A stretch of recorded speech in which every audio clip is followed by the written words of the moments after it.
Would you like to introduce yourself and tell me a little bit about yourself? I mean, this could probably take me an hour, but yeah, if you like. An abridged version. Abridged versus, yeah. So I'm Kelly Swingler. I'm a burnoutologist. I have been working with burnout now for like 13 years. I experienced burnout for the first time in 2013. That one made me really, really ill. I was an HR director working in London. I got my kind of C-suite HR level role by the time I was 30. I'd had twins at 20, got my HR C-suite role at 30, and by 32 had just reached burnout. Didn't understand what it was, but it had really impacted me, like severely impacted me. Like I was in and out of hospital continuously for 7 months. I was passing out on trains. I was passing out at Liverpool Street Station. Really, really bad. Ended up having to have 2 operations in 48 hours. Went back to work, thought I was fine, and realised I wasn't again. And then I made the decision to kind of leave corporate HR and start my own thing. So I started like an award-winning people and change consultancy, local business. I could kind of like runner up in the IOD, like director of the year. I was doing lots of stuff, right? Winning awards all over the place, and then reached burnout for a second time. And that one nearly killed me. But I still couldn't work out what it was that I wanted to do or what needed to change. And then I received 2 phone calls basically in 48 hours, which completely transformed my career and my life and everything. And the first was to tell me that the woman that had replaced me as HR director had died in her sleep in a room on her own whilst away on a leadership residential. And the second one was to tell me that I had become the 4th HR director to become really ill as a result of that organisation. And initially I reached out to the CIPD, so the Chartered Institute of Personnel and Development, reached out to them to say, what are you doing to help and support HR? And they said, contact your employee assistance provider, your EAP program. And I said, not good enough. And so that's really when I was like, why was I the 4th to become ill? Why had Alison, my replacement, died? What do we need to change? What needs to happen? What's causing all of this stuff? And I've literally now never stopped doing this. So even though I still had my people and change consultancy, we were growing that. Peterborough had a growing team. We had kind of team members that we were growing across the UK. But this burnout stuff really just kind of became, it started off as a side hustle, but actually the more that I started talking about it, the more clients were coming to me. So I suppose I became a kind of accidental burnout coach and a bit of an accidental burnout expert. And I was then just being asked to share more stories and share more on stage and do more podcasts and web everything. Yeah. And I haven't stopped. So I've been doing this now for 11 years, just kind of non-stop. And this is what I do. So what is burnout? So the World Health Organization definition will tell us that basically it's unmanaged chronic workplace stress. The way that I look and understand burnout and all of the dots that I've been joining over the last 12 years, actually it is like total nervous system shutdown. So if we imagine, I suppose, that we had a stress scale, one end we've got 0, on the other we've got 10. 0 to 3 we kind of categorize as I suppose kind of bore out or under challenged burnout. So everybody thinks, right, this a few times a year, loads of experts are out there telling us that we want to live a stress-free life, right? Yeah. Actually we don't. And whilst that would sound amazing, we need stress to motivate us to get out of bed, right? We want some drive and some adrenaline, right? So 0 to 3 kind of bore out, under challenged burnout. 4 to 7 we kind of class as like normal stress levels. Yeah. And then 8, 9, 10, we move into chronic stress. But the way that I teach it, take a sip of this. Oh, it's lovely. The way that I kind of teach it and understand it is actually burnout is what happens when we fall off the end of that scale. So if we're in a severe burnout point, we like when I was at first burnout, like I couldn't pick up a glass of water. A glass of water was too heavy.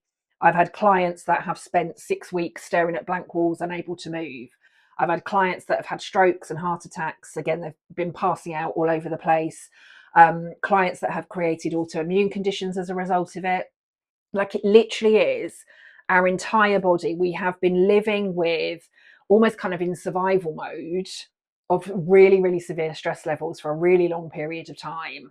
And our body's then just like, enough, can't deal with this anymore. So it's almost like I kind of describe it as easily as I possibly can, but really it's almost kind of like we've been unplugged from the mains and just kind of like we're almost forced into a deep rest. But I describe it as like a nervous system shutdown.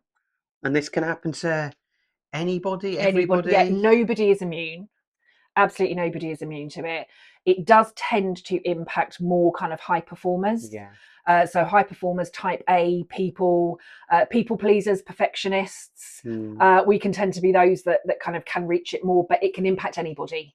And there are 3 different types of burnout. So one that I kind of mentioned is kind of bore out or under challenged. So that's when we haven't got enough to motivate us or drive us. It's not enough to kind of keep us going. So there can be that. There's then kind of the type of stress where we're just living in a kind of constant chronic stress level. And then there's a type of stress that's called a moral injury.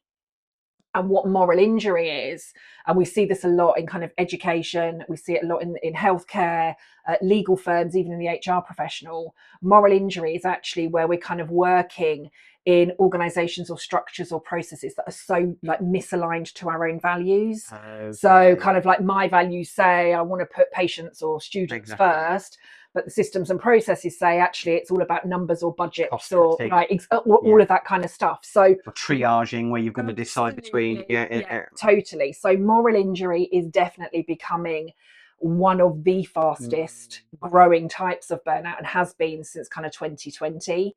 I definitely think, again, kind of looking back for me, that's where I was at. The organisation that I was in was pretty toxic. And I was there because I genuinely wanted to make a difference for the people in the organisation. And ultimately, I think what led me there was just this complete mismatch of values and the toxicity. And that's kind of what got me to the point that I was. 2020, obviously a COVID.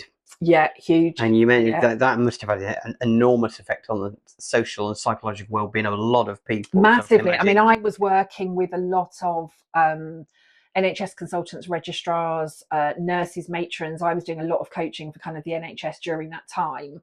And all of them were like, basically just want to help people. But a lot of them had also stopped talking to family and relatives because family and relatives were consumed by what they were seeing on the news. Obviously, their life, in most instances, right, all of our life had stopped, hadn't it? We were just kind of at home.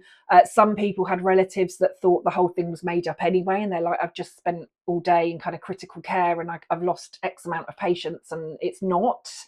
And so that, again, that kind of mismatch. So actually a lot of people, even though they were experiencing it, didn't then have that usual support network that they'd have around them. Because either some people didn't believe it was a thing, or some people were too consumed by it. Or they just didn't see them. Yeah, didn't have the capacity to be able to kind of deal with it. So yeah, but it's continued to grow a lot, massively since 2020, globally. And I also assume that social media will play a part in this, because especially when you said about the moral, you'll see things, you'll see rabbit holes you go down, ways of cognitive dissonance, changing your opinions, all of that. But again, you know, a lot of social media is constantly telling us, right, that we're not good enough. You know, I've come off a lot of social media channels because even just the stuff that I was looking at, it's constantly like, you're not good enough, you're not strong enough, you don't look good enough, you've got to change this about yourself, you've got to change that. Some of the toxic comments, there's all of that kind of stuff on there. And actually that's not good for us mentally. And again, if you're constantly getting messages that are telling you you're not good enough, or that are telling you that this is happening or that's happening, or fake news or whatever it is that's kind of out there, of course that has an impact on lots of us. And lots of us are struggling just kind of day to day with things that are happening at the moment without all of the external noise adding to that. Yeah. So that would be something I assume that you tell people to shut down on if they're yes, or at least kind of silence. You know, I mean, I've had apps on my phone for years, like total app blockers, so that I'm not on it all the time, because we can all get stuck in doom scrolling, right? We can all get stuck in, and we think it's just, you know, I'm doing it to kind of make myself feel better, or I just want half an hour to switch off, and it's not doing that for us. We come off it feeling worse. So yes, social media can be a big thing that we either want to minimize or silence. But also just like phones in general, right? How often are we constantly checking emails and watching YouTube videos or all of that stuff? And again, you know, certainly when I started my career, kind of 1998, like we weren't carrying work around in our pockets, right? If I was working, I was at an office. Yeah. And when I left the office, I wasn't working. If I needed to work later, I stayed and worked later. But once I'd left the office, I was off. And again, lots of us at the moment are carrying work around in our pockets with our phones or our laptops. Lots of us are even working from home. And again, just creating that separation between work and home can have a really, really positive impact on all of us. So just broadening it out a bit, how big a problem is this? What sort of numbers are we looking at here? Globally. And a lot of them, I presume, as well, are undiagnosed, or they're on the verge of it. So we're seeing numbers rise a lot, and I still think there is a huge amount that we need to do in terms of actually educating on what burnout is. Again, I think since 2020, burnout has become a catch-all word for everything, right? So whether you're experiencing stress, or you're overwhelmed, or you're tired, or you just need a holiday or a break, or you're exhausted, or burnout seems to have become a catch-all for lots of those things. So I think we've got some education around actually what is burnout and what isn't, like what is genuine burnout and what's not. So I think we've got some stuff to do around there. There is a report that covers in its second year that is actually a burnout report. It's an annual report that comes out. I think it's Mental Health Matters that creates it. They reported in January that at least 91% of adults are experiencing chronic stress within the workplace.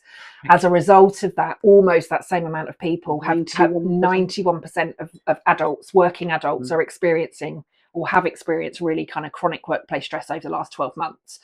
Where burnout sits within that is kind of, again, rising numbers. So people are either experiencing some of the symptoms, are on the brink of, or they're coming through the other side of it. Again, with a lot of the sectors that I worked purely supporting HR with burnout for a really, really long time. And those figures were creeping up into the kind of 70% of HR professionals. If we look at teachers and the NHS, that's pretty similar. Some of the reports over the years have told us that up to 71% of leaders are experiencing burnout and wanting to go to organisations that kind of almost like better support their well-being. And you think, actually, if the leaders can't change it, what happens to the rest of us that are in those roles? So they're the ones that set the culture. You would totally. You'd think they'd be able to do it, but yeah, there were reports that told us, 71% of leaders were looking to change workplaces for organisations that were more focused on their own well-being. So there's all of that kind of stuff. I think numbers are growing. I think lots of people are definitely experiencing. I mean, I can have a conversation with somebody and I'm like, okay, yeah, you're on the brink of, you're coming through, you're you can kind just see it. Yeah, tell very quickly. Yeah, totally. And again, I'll raise a point. I've trained doctors, I've trained medical professionals, I've trained therapists. I'm still not, and I still never would diagnose anybody with burnout. And again, I see lots of people, I see lots of coaches, lots of, I've told you that you're experiencing burnout. Like, that's not for me to say. I'm like, if we're talking about diagnosing, I think we need to be really careful. We can spot the signs of it. I can pretty much spot it like instantly. Again, I've been doing this work for a really long time. For lots of people at the moment, I think it has become the norm.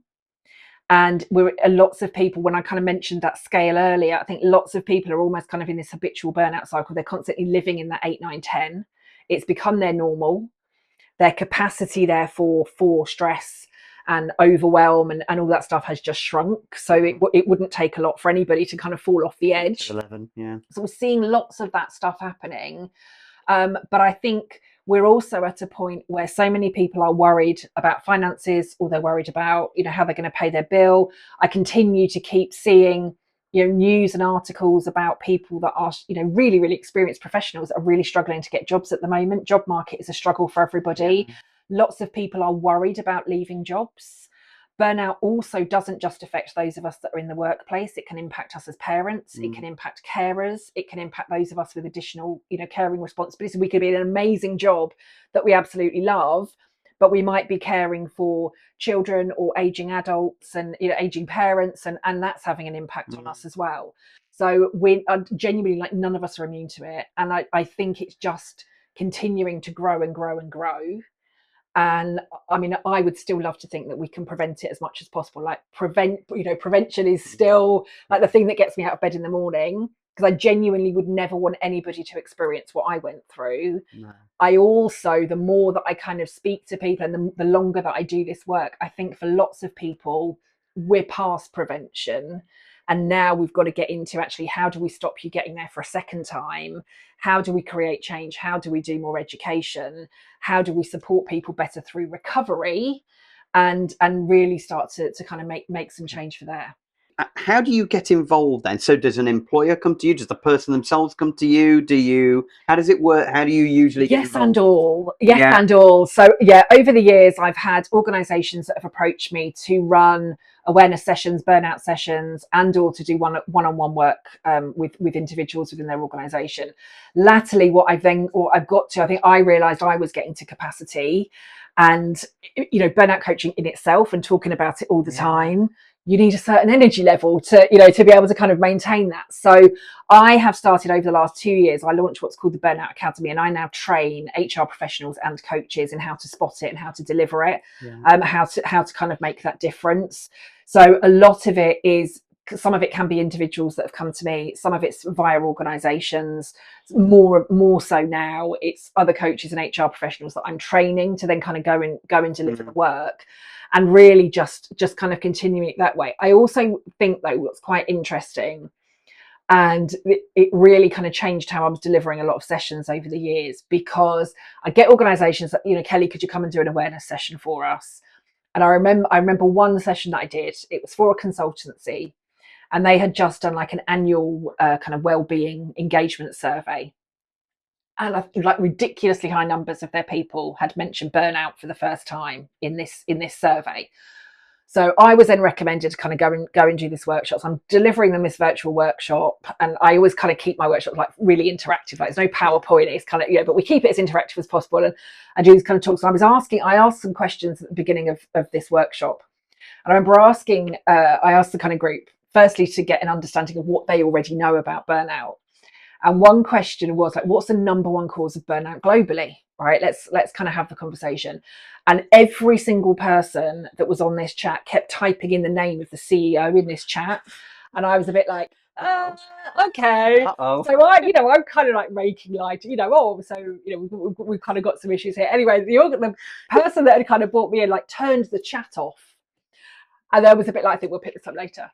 And so I kind of carried on with the session, but had a conversation with them afterwards. Like clearly, like everybody on this session has said the same thing. It's usually not something that you would expect when you've got an external facilitator anyway, right? So I'm like, we need to do something. You were thinking of something a bit broader than an actual specific name of something. Absolutely. So I'm like, right, okay, so like, what are you going to do now? And they went completely quiet, but lots of people had then kind of connected with me on LinkedIn and started to send me messages. Like, nothing's changing. What do we do with this? So I got that, and this was years ago now, but I got really specific. I'm not there to tick a box just for organizations to say, like, we've done burnout. And, I've had a CEO literally on the phone to me before. And his exact words were, we're already doing this menopause stuff, right? And now you're telling me we've got to do burnout too. And I'm like, the two aren't mutually exclusive, Menopause stuff. Menopause stuff, and now you're telling me we've got to do burnout. And I'm like, they're not mutually exclusive things.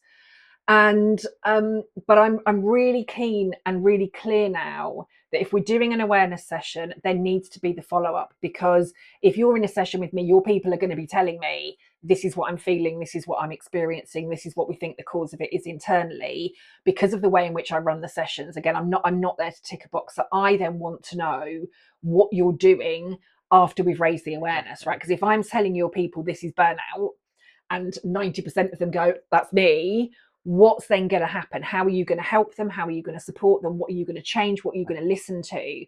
And again, with all of the coaches that I train, all of the HR professionals that I train, that's what we're looking for. It's not just a tick box, because I think when we've got that realization that actually this is what I'm experiencing, it does open people's eyes to it, right? And we need more change. But yeah, it can be a mix. But you'd almost feel like you were not letting them down a little bit, because if you just delivered it, that's it, and right? We're done. Yeah. And then a month or two later, you hear that people have got serious health issues, which are the ones you'd think to yourself, why didn't I?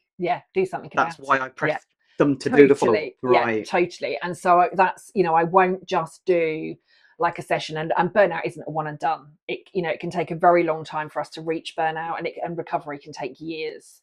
Is that chief exec that you mentioned there, is he not he himself, but is he a common sort of person who's like dismissive. Well, it's a fast-paced business and things happen, and you just got to get on with it and man up or whatever. Is that common? Yeah, totally. How do you change it? Because, well, again, it's part, it is part of the culture, and I think lots of CEOs don't want to talk about it. Lots of CEOs, the assumption still is actually that you reached burnout because you weren't resilient enough, you weren't strong enough, you didn't, you weren't able to cope.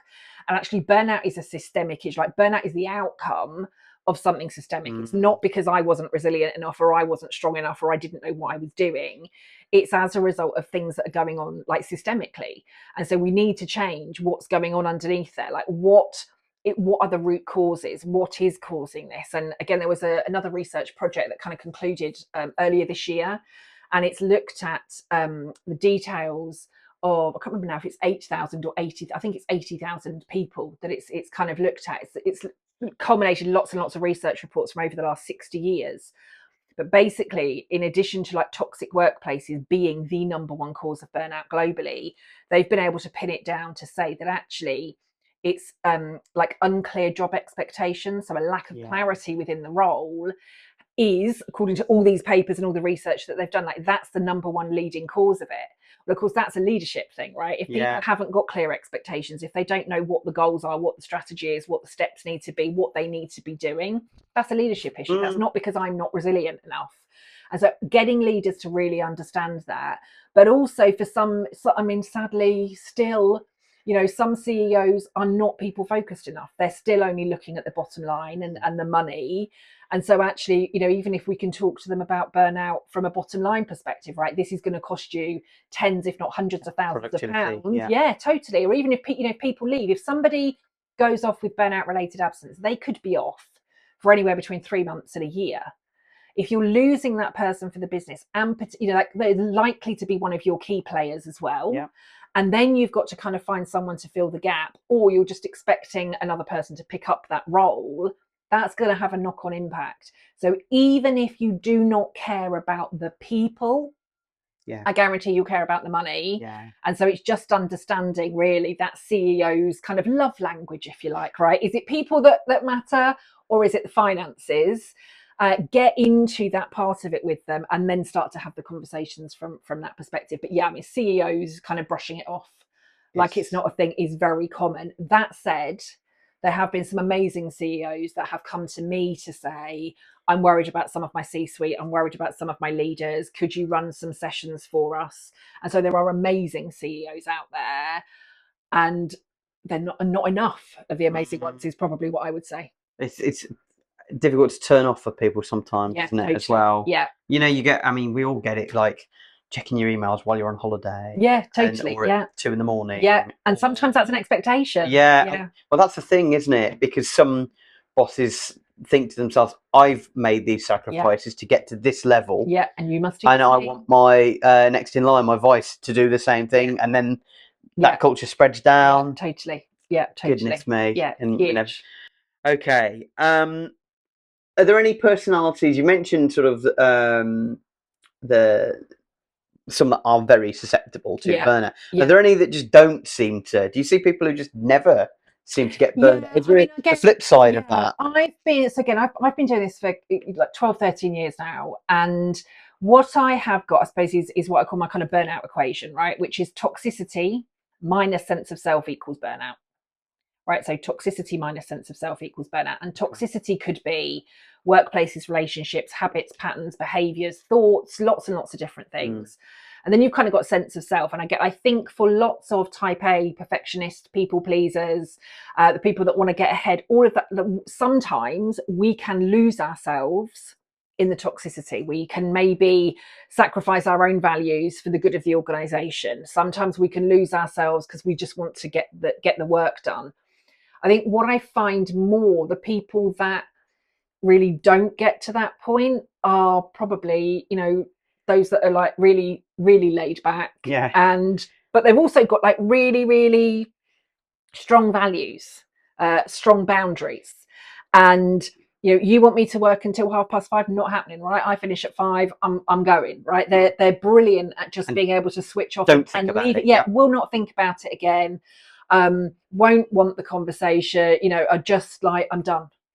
And I've worked with quite a lot of these people over the years, and sometimes they've irritated the hell out of me because I think, how can you not care as much as the rest of us? And now I look at them and I'm like, I wish I had, maybe I wish I had had a little bit, not completely, again, I loved my job. I loved what I did. I love what I do now. But sometimes I do think almost like I had the ability to just kind of like not care as much, right? I'm done, laptop's closed, and now I'm finished.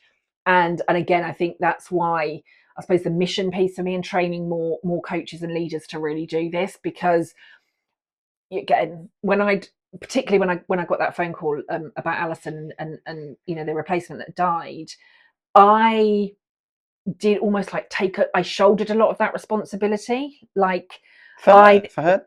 For some for her. I mean, I'd known her, I'd worked with her whilst I was there. She'd been a consultant when I was in, so this was a person that I knew. But I also then had kind of taken on and shouldered a lot of responsibility for HR as a whole, right? I need to stop anybody else in the profession ever reaching this again.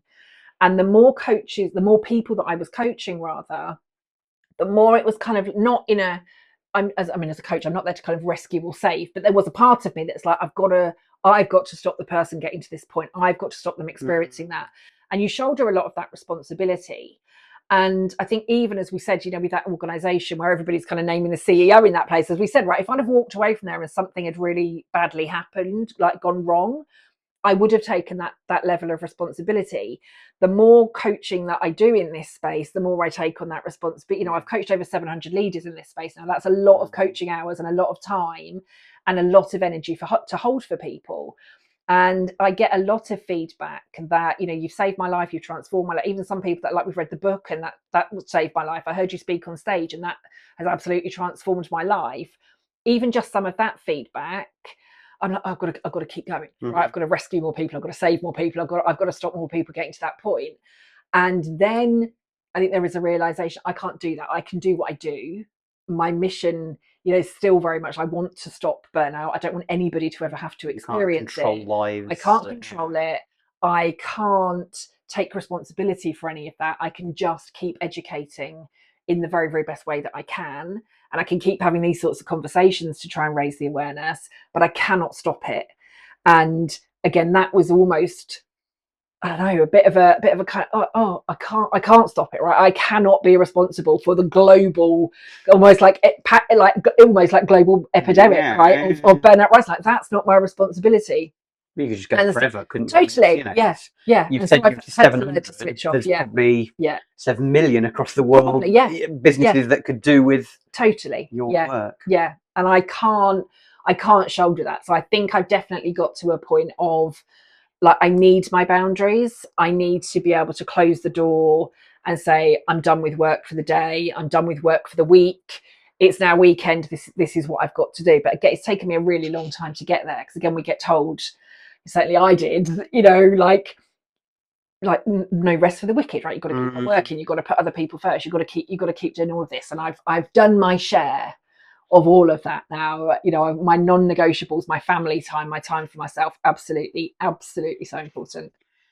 Do you ever advise people about their actual behaviour and fitness and physical things as well? Because I would imagine that must be, if somebody's, I don't know, smoking or not doing any exercise, those sort of things. I mean, is that a part of it as well? It is, but I suppose a small part. I'm not, I've trained in lots of different therapies and modalities and coaching, and I've been joining I'm doing PhD at the moment. I'm still joining lots and lots of dots around what burnout is and what burnout isn't.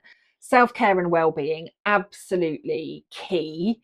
Again, just to help us maintain our own well-being, right? So smoking, drinking, diet, exercise, movement, sleep, all of those sorts of things will play a part of it. Again, that could be very, very individual to the individual that I'm working with and the organisation. So a lot of my work focuses on the burnout equation. What's the toxicity and how do we reduce more of that? And, sense of self. So how do we reduce the toxicity and increase your sense of self at the same time? And that's what we work on.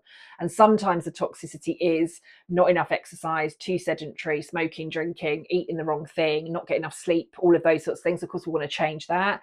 And ultimately, we want to look at how we can rebuild your sense of self. So your values, your understanding, how you're living, who you're living as, all of that kind of stuff. And if we can almost kind of tip the balance, reduce the toxicity, increase the sense of self, that's how we end up eliminating burnout.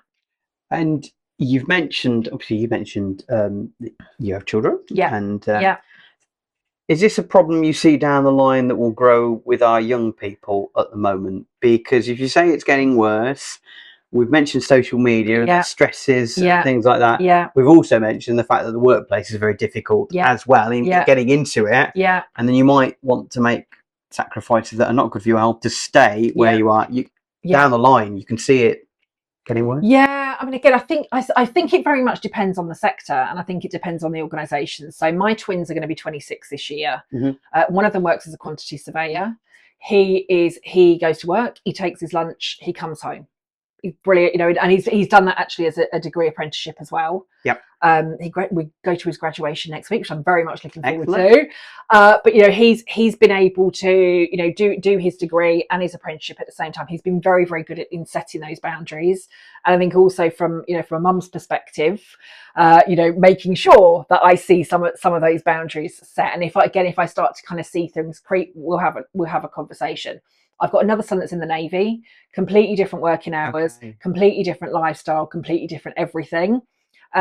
Sleep is obviously impacted, work is obviously impacted. Working hours are not a 9 to 5. No. Very, very different. But again, when he's off, he's off, and when he's working. So we've got all of those things there.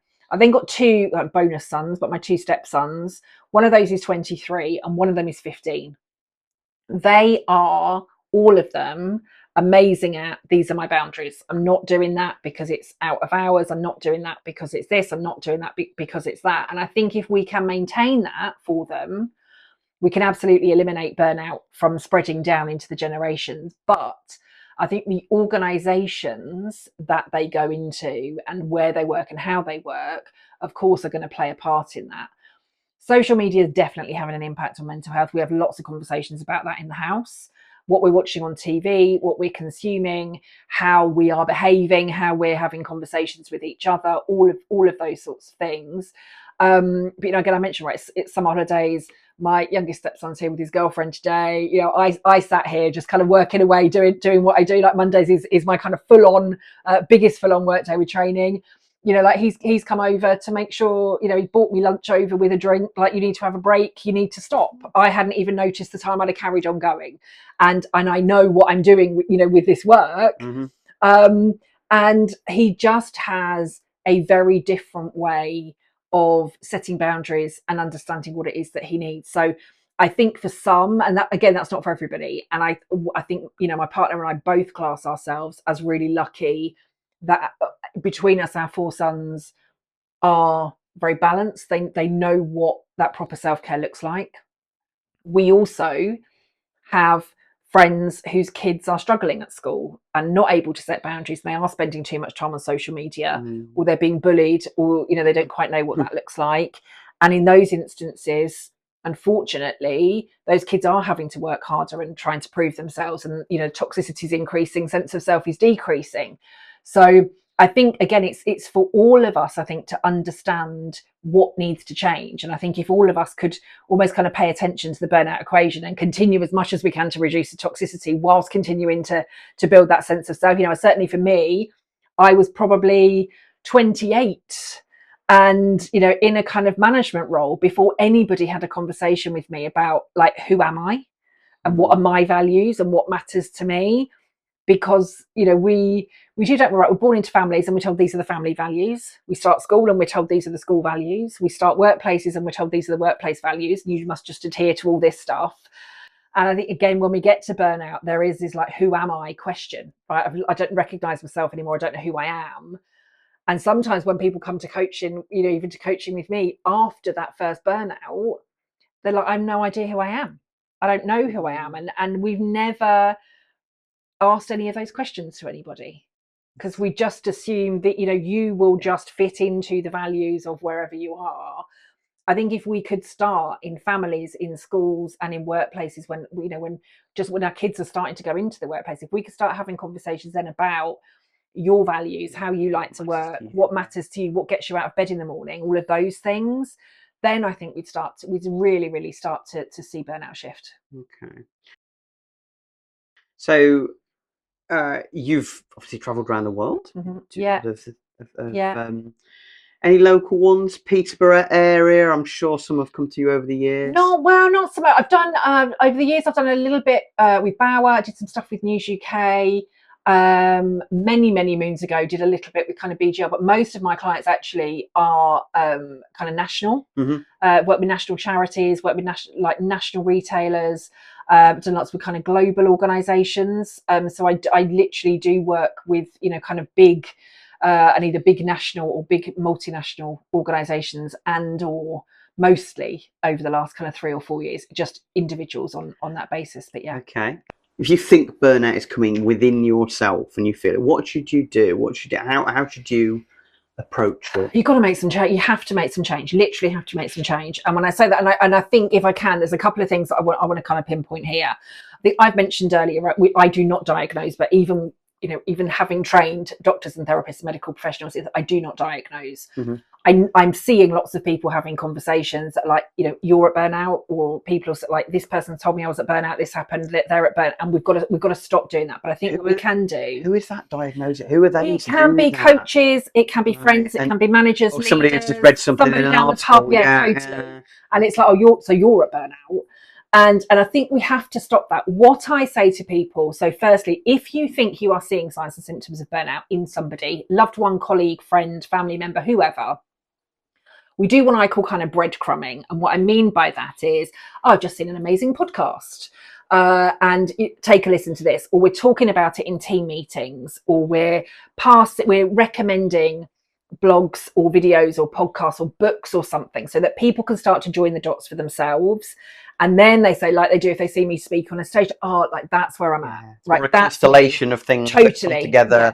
Because if we say to people, you're at burnout, our brain literally, I mean, there's neuroscience, all sorts of stuff, behind that. We just continue to push harder. So we can do more harm than good, even if we think we're helping, by saying to people, I think you're at burnout, can do more harm than good. Right. If you're an individual that thinks and again, first time round, and I don't recommend that we go there a second, but first time round, we don't tend to know that it's burnout. And the closer that we get to it, the less likely we are to realise. But we will be noticing different things. We will be noticing that we just cannot switch off from work. It doesn't feel safe. We will be noticing that we are withdrawing from life. We are noticing that we just don't feel ourselves. We're noticing that we don't know who we are in the mirror. Look in the mirror and we're like, I don't recognise that person anymore.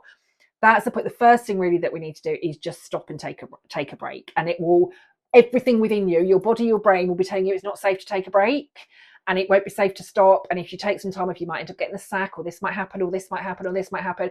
We have to not allow that to happen. We have to almost force the rest. And if we don't do it for ourselves, the burnout will force us to do that anyway. So the sooner we can catch it, we need to take a break. And then we do need to be talking to, trained professionals that understand it. So either doctors, professionals, therapists, burnout coaches that I train, whatever it is that we need to do. But ideally, you need to be speaking to somebody that understands what burnout is and what burnout isn't, so that the recovery plan is then right for you. Okay, thank you. To conclude, where can people find out more about you? What's your websites and your social media? They can find, so I'm most active LinkedIn, YouTube, and on my website. So so kellyswingler.com is my website. Kelly Swingler, I'm the only Kelly Swingler on LinkedIn, so you'll find me on there. And I'm the only Kelly Swingler on YouTube. I think I'm the only Kelly Swingler in the world. So type in Kelly Swingler, you'll find everything that you need there. All right, thank you. Thank you.